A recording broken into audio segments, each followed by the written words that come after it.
have a conscience, self-consciousness, an understanding that God has given us the dignity to have an appreciation of our own values. This is really saying that our sexuality is a gift. It's something positive, that it's a wonderful gift. It doesn't matter where you've been, what you've done in the past. It's where you go from this point forwards.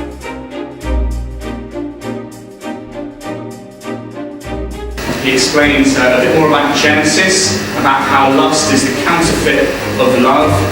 St. Paul talks about the meaning and the purpose of the body being the gift of the Holy Spirit, given to us. The body is the temple of the Holy Spirit, and we should glorify God with our bodies.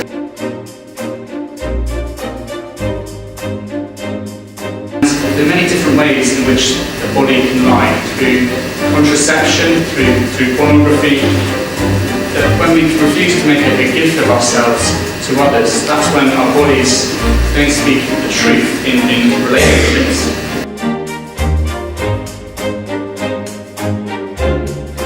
The marriage vows in the Catholic Church are that marriage should be free through personal consent, should be total through the total gift of self to one another person, fruitful, open to the gift of new life, and faithful, the promise of exclusivity until death. And with the language of the body, they set up those 4 vows with their body after marriage.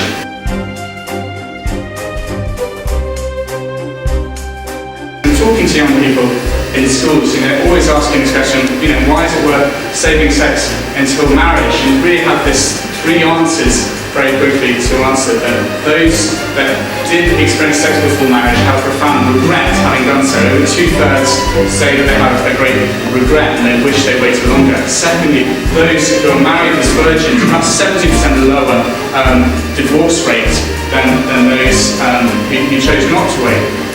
They're much more likely to have a happy, stable marriage later on. But the real, the humbling bit of evidence that I found was this study from the Heritage Foundation. And this says it's about the harmful effects of early sexual activity, a book of charts. And what it shows is that the earlier somebody becomes sexually active, the more likely they are to experience a whole range of negative life outcomes. Depression, abortion, sexually transmitted diseases, single motherhood, outspread of pregnancy.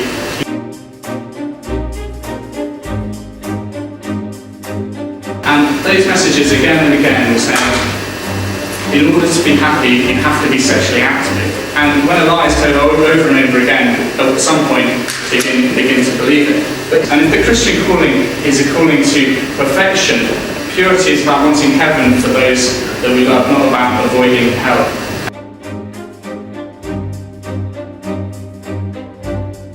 The epidemic of Catholic single girls was due to passive, wimpy men who failed to initiate love. Well, strong words, they're his words, not mine. But they're strong words, but just for the food for thought.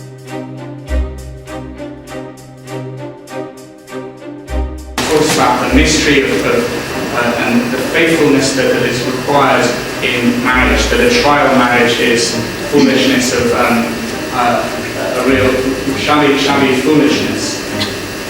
I think that pyramid is upside down if the relationship is founded on the intimacy of sex, or if cohabitation or engagement comes after marriage, that stability of that relationship will somewhat be compromised.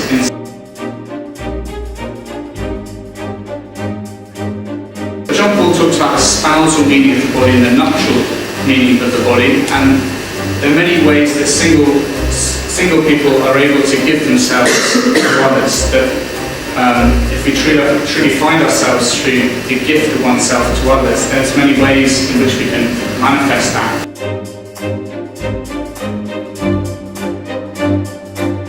Everyone knows that the church says that contraception is wrong, but very few people know why. And the natural fertility awareness, it explains how fertility is not some disease or something that needs to be repressed. It doesn't need to be subdued, but understood.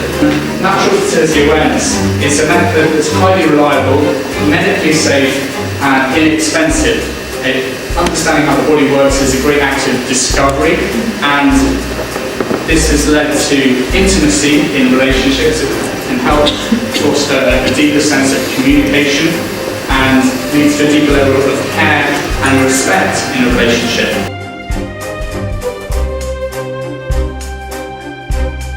Grace comes from God, that praying for the gift of purity and the gift of chastity is God grants those things that we ask for with humility.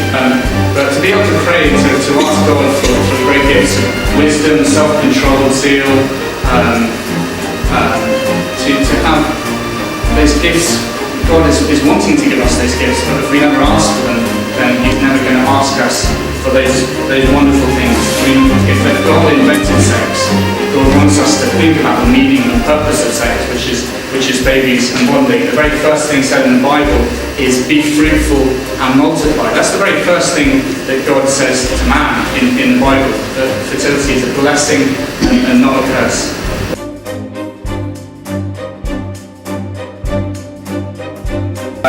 There's 800,000 young people living without reference to a father figure in their lives as well.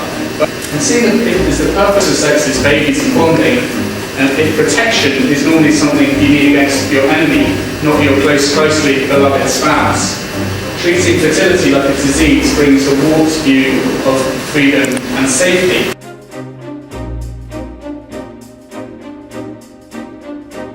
Well, during the 1950s and the 1960s, some of the researchers were doing studies on the pill, and they put some men on an early prototype of the oral contraceptive pill. What they realised was that men's testes shrunk during the trials. So they said, well, we can't possibly sell this on the market. Let's do some tests on women. So they did some tests on women with the early prototype. Several women died in the process. So they just lowered the dosage and then they put it out on the mass market. 21 out of 23 studies have shown a link between the oral contraceptive pill and breast cancer as well. Says that after the use of 10 condoms, the probability of failure rate is 56%, that they're far less reliable than was previously thought.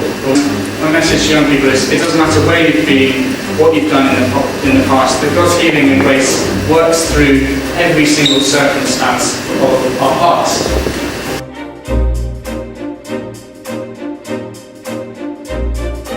But if grace is a free and undeserved help that God gives us to participate in the life of God, then what He's inviting to us is friendship and communion as well. But the grace often very unwelcome in the human heart.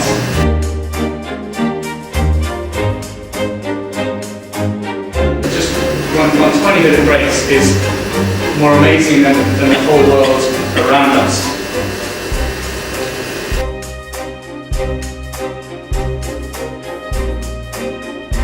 She said, if you are who you really should be, the church needs people who are alive and awake and open to the gift of the Holy Spirit. John Paul said, don't be afraid to go and be saints of the new millennium, and especially to invite the author of love and life into your love life. So